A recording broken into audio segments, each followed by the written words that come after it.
Morning friends. GST platform के YouTube channel आप सभी का स्वागत है। जी हाँ फ्रेंड्स, जीएसटी हो या फिर इनकम टैक्स हो, आपको कुल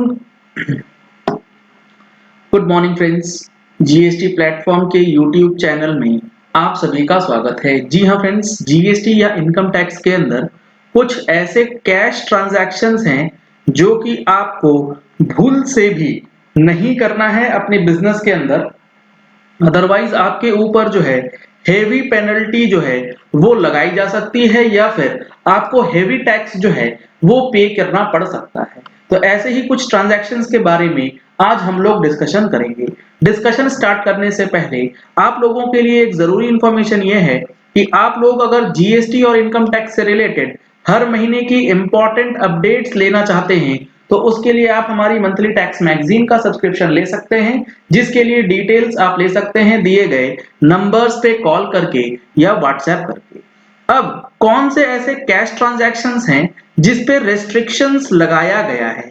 इसमें सबसे पहला है सेक्शन 269 कैपिटल टी के अंदर। जी हाँ फ्रेंड्स, अगर आप कोई लोन का पेमेंट रिसीव कर रहे हैं या फिर लोन का पेमेंट कर रहे हैं, लोन का रीपेमेंट या फिर एक्सेप्टेंस, और वो अमाउंट आपका 20,000 रुपीज से ऊपर चला जाता है तो आपको ये ट्रांजैक्शंस कैश के अंदर नहीं करना है। अगर आप कैश के अंदर करते हैं तो इसके ऊपर जो पेनल्टी है वो 100% ऑफ द डिफॉल्ट अमाउंट जो है वो लग जाएगी। यानी कि आपने 40,000 का लोन कैश में ले लिया है तो पेनल्टी आपके ऊपर 40,000 रुपए की लगाई जा सकती है।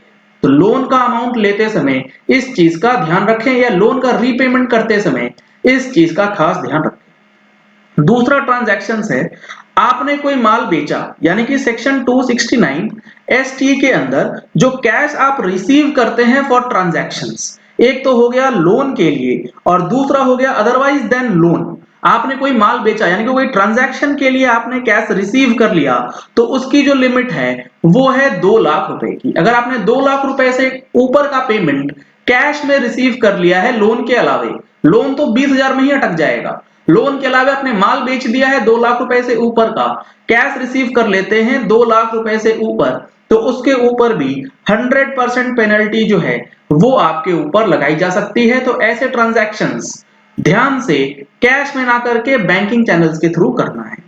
इसी तरीके से अगर आप कोई एक्सपेंस करते हैं, यानी कि कोई एक्सपेंडिचर है आपका और वो आप कर देते हैं कैश के अंदर, और कैश में जो कर रहे हैं वो आप करते हैं 10,000 से ऊपर का, तो इस पे पेनल्टी तो नहीं लगेगी, लेकिन वो खर्चा जो आपने इनकर किया है कैश के अंदर वो खर्चा आपको अलाउ नहीं किया जाएगा, आपके प्रॉफिट में वो लेस नहीं करेंगे और वो आपके इनकम में एड बैक हो जाएगा, जिसकी वजह से आपकी टैक्स लाइबिलिटी जो है वो इंक्रीज हो जाएगी। तो एक्सपेंडिचर करते समय 10,000 रुपए से ऊपर का पेमेंट कैश में नहीं करना है, ये चीज आपको ध्यान में रखनी। अगर आप कोई कैपिटल एक्सपेंडिचर करते हैं, लेट सपोज आप कोई मशीन परचेज कर रहे हैं और मशीन परचेज करते समय आपने कैश के अंदर पेमेंट किया है 10,000 रुपए से ऊपर, तो अब आपको यहां पर किन चीजों का परेशानी हो सकता है? जो कैश पोर्शन है वो इग्नोर कर दिया जाएगा for the purpose of actual cost, यानी कि 10,000 रुपए से ऊपर का जो आप मशीनरी या कैपिटल एक्सपेंडिचर के अंदर खर्च करते हैं वो आपके एक्चुअल कॉस्ट में कंसिडर नहीं किया जाएगा, जिसकी वजह से आपका डेप्रिसिएशन जो है वो कम कैलकुलेट होगा और आपकी इनकम जो है वो इंक्रीज हो जाएगी। इसके बाद आता है प्रिजम्पटिव टैक्सेशन। अगर आप प्रिजम्पटिव टैक्सेशन में जाते हैं तो आपको एक बेनिफिट ये मिलता है कि आप अगर कैश के अलावा बैंकिंग चैनल्स के थ्रू अपने बिजनेस में ट्रांजैक्शन करते हैं तो आपकी जो मिनिमम प्रॉफिट है वो 8% की बजाय 6% जो है वो मानी जाएगी, और कैश पोर्शन के लिए प्रॉफिट आपको मिनिमम दिखाना पड़ेगा 8%, अदरवाइज आपको ऑडिट के अंदर जो है वो जाना पड़ेगा। तो प्रिजम्पटिव टैक्सेशन में भी आपको बेनिफिट मिलता है अगर आप नॉन कैश ट्रांजैक्शंस जो है वो कर रहे हैं। अगर आपने कैश विड्रॉ किया है, जी हाँ फ्रेंड्स, आपने कैश विड्रॉ किया है ड्यूरिंग द ईयर 1 करोड़ रुपए से ऊपर, तो आपका टीडीएस जो है वो कट जाता है 94 के अंदर।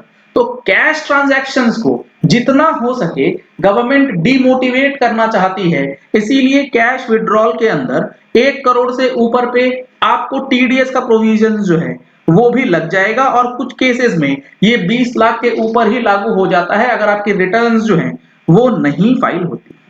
इसके बाद जो आपको डिडक्शंस क्लेम करना है, इंश्योरेंस का हो गया या हेल्थ इंश्योरेंस का हो गया, तो वो कैश के अंदर आपने अगर पेमेंट कर दिया है तो वो डिडक्शंस आपको अलाउ नहीं करी जाए। तो मेडिकल इंश्योरेंस वगैरह आपको मैंडेटरीली बैंकिंग चैनल्स के थ्रू करना है for the purpose of claiming deduction. अगर आप कोई डोनेशन करते हैं और वो डोनेशन रिसीव हो रही है पॉलिटिकल पार्टीज के थ्रू, तो वो आपको 2000 रुपए से ऊपर कैश में जो है वो नहीं करना है। तो ये कुछ ट्रांजैक्शंस हैं जो कि आपको भूल से भी कैश के अंदर नहीं करना है, अदरवाइज आपकी पेनल्टी जो है वो बहुत ज्यादा लग सकती है या फिर आपकी टैक्स लाइबिलिटी जो है वो काफी ज्यादा बढ़ सकती है। चलिए इस वीडियो को यही एंड करते हैं। आशा करते हैं कि आपको ये पॉइंट्स अब क्लियर हो गए होंगे कि कौन से ऐसे ट्रांजैक्शंस हैं जो कि आपको कैश में गलती से भी नहीं करना है। अगर आपने हमारे चैनल पे फर्स्ट टाइम ट्यून इन किया है तो चैनल को सब्सक्राइब करने के लिए नीचे दिया गया रेड कलर का सब्सक्राइब बटन प्रेस कर लीजिए। साथ में जो बेल आइकन है उसे प्रेस कर लीजिएगा ताकि वीडियोस की नोटिफिकेशंस आप तक रेगुलरली पहुंचती रहें। Thank you and have